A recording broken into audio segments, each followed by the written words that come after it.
Step 1 of urine formation is glomerular filtration. Glomerular filtration is a process in which water and some other substances in the blood plasma pass from the capillaries of the glomerulus into the Bowman's capsule.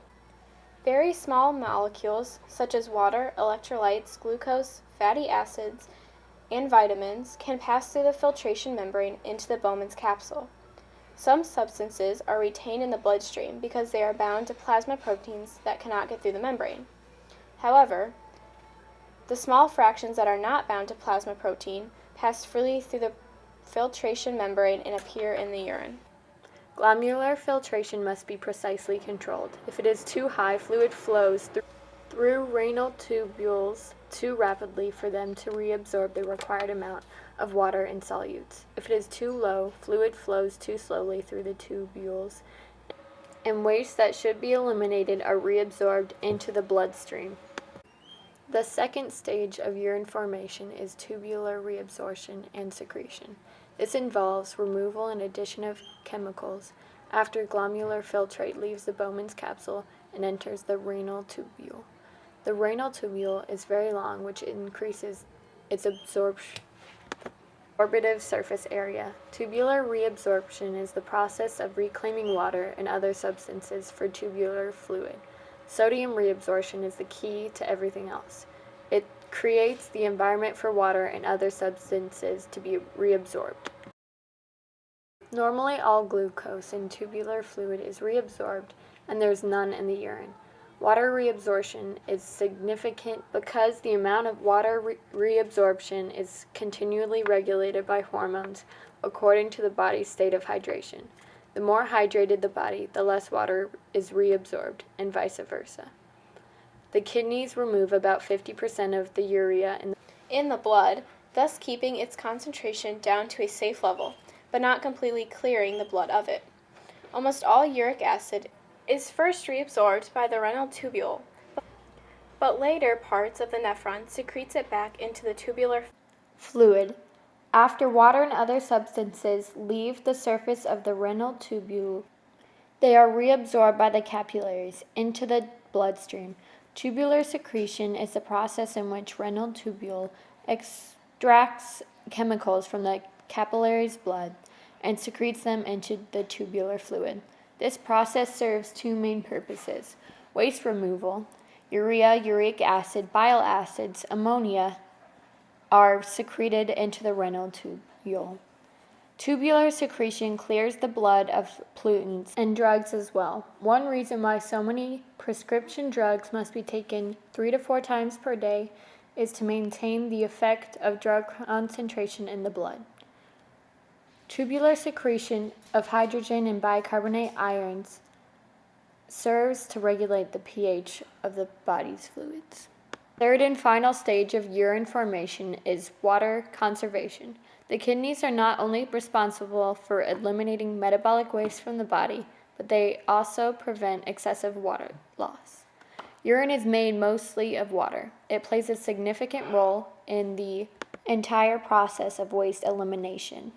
If too much water is removed from the body, it results in dehydration.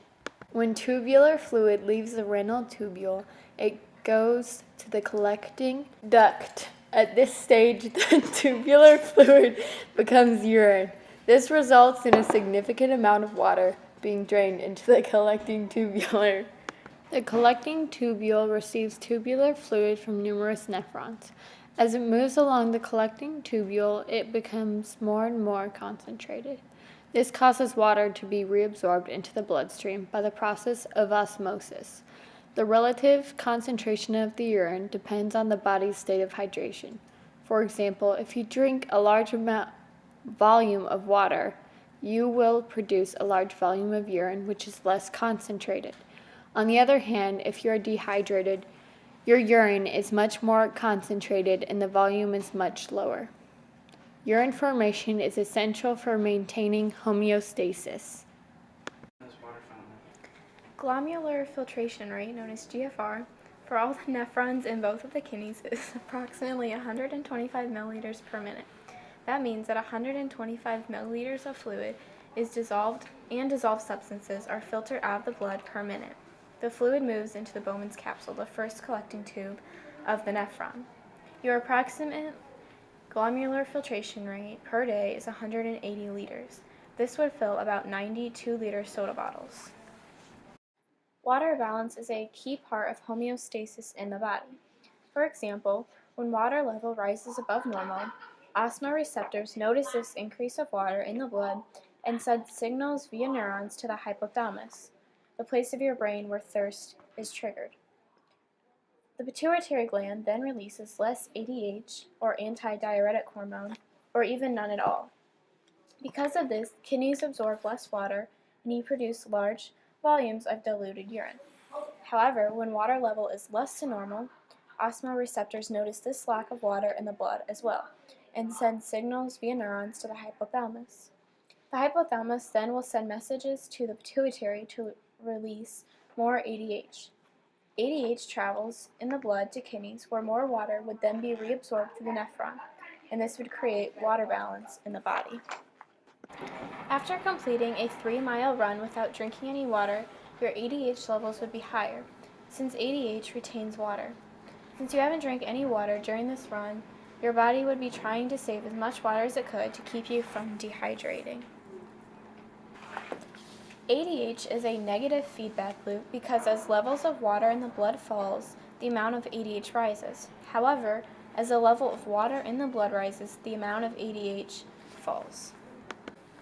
Sweating is meant to cool a person off during a hot day, but since his body was dehydrated, sweating caused a greater loss in water balance. Bill could have prevented his horrible hangover by drinking less alcohol and more water to maintain homeostasis in his body. He also could have gone inside more often to cool his body off to keep him from sweating less.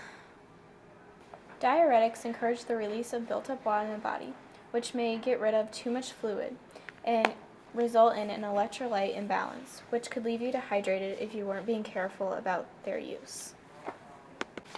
While having too little of water in your body has a negative effect, having too much water could also have a negative effect by increasing your blood pressure, and also the nervous system sends out signals to secrete hormones that would make you urinate more to get rid of the excess water in your body.